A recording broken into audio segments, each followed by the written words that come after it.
Au plus profond de la terre, une bataille faisait rage. Des cheminées volcaniques crachaient un souffle ardent dans la caverne. Des rivières de roches en fusion serpentaient à travers le paysage noir. C'était le domaine des monstres. Lâche prise, Ningbing. Embrasse le pouvoir. Deviens l'arme. Fang Yuan, un jeune homme aux yeux aussi perçants que l'obsidienne, se tenait au bord d'un gouffre incandescent. Son compagnon, Bai Ningbing, tremblait, non pas de peur, mais à cause de la transformation qui s'opérait en lui. L'aura primitive de la terre bénie s'infiltrait en Bai Ningbing, le remodelant. Fang Yuan observait une lueur calculatrice dans ses yeux, comprenant la nécessité de ce changement.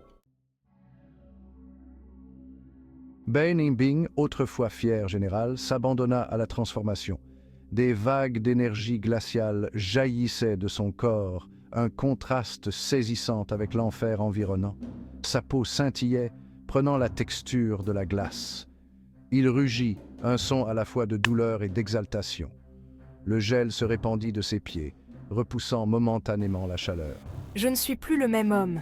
Je suis quelque chose de plus. Bai Ningbing examina son corps transformé, fléchissant sa main enveloppée d'un gantelet de glace. L'énergie primitive de la terre bénie coulait en lui, décuplant ses capacités innées de glace. Il était désormais un être de glace et de fureur, forgé au cœur d'un volcan. Un tremblement de terre secoua la caverne. Des profondeurs de la coulée de lave, une tête monstrueuse émergea. Deux yeux, brûlants comme des soleils miniatures, se fixèrent sur Fang Yuan et Bai Ningbing. Le roi crocodile de lave était arrivé. Ningbing, distrais-le. Fais-moi gagner du temps. Fang Yuan, toujours calme, évalua la situation. Le roi crocodile de lave était une bête d'une puissance incommensurable, capable de raser des montagnes et de faire bouillir les mers. Mais Fang Yuan n'avait pas survécu aussi longtemps en affrontant ses ennemis de front.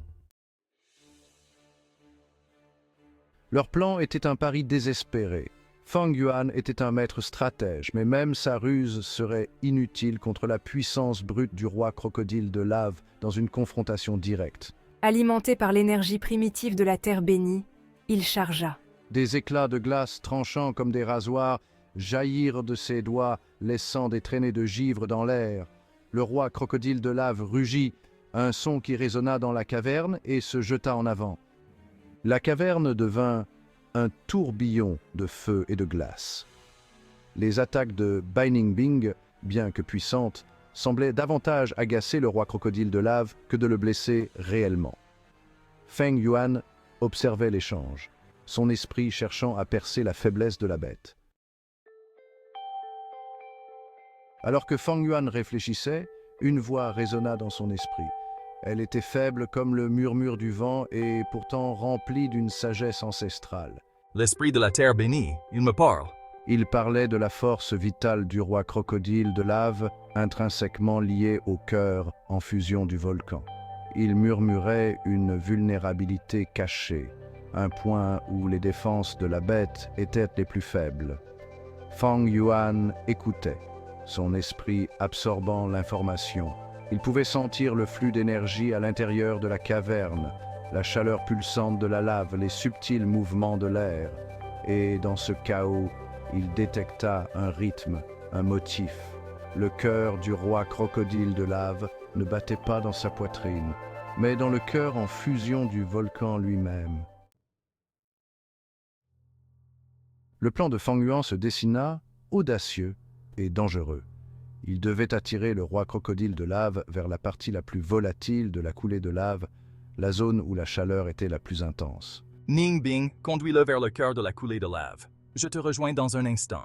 Bai Ningbing, la compréhension dans les yeux, utilisa ses pouvoirs de glace pour manœuvrer le roi crocodile de lave, attirant la bête de plus en plus près de la zone désignée. Chaque rugissement de la créature colossale, chaque éruption de fureur en fusion, les poussait tous les deux à leurs limites. Fang Yuan, le cœur battant d'anticipation, se prépara à jouer son rôle dans ce pari désespéré. Il savait que leur survie et le sort de la terre bénie elle-même reposaient de manière précaire sur cet équilibre. Les enjeux n'avaient jamais été aussi élevés. Bahis. Narrateur. Media. Lava crocodile moving in dark cavern. Ancient Chinese warrior facing lava monster. Au moment où le roi crocodile de lave se dirigeait lourdement vers l'endroit désigné, une nouvelle présence se fit connaître.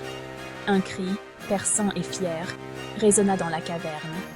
Un oiseau magnifique, nimbé de flammes et rayonnant d'une aura d'une puissance immense, descendit du ciel enfumé. Le faisant divin Xuan Yuan était arrivé.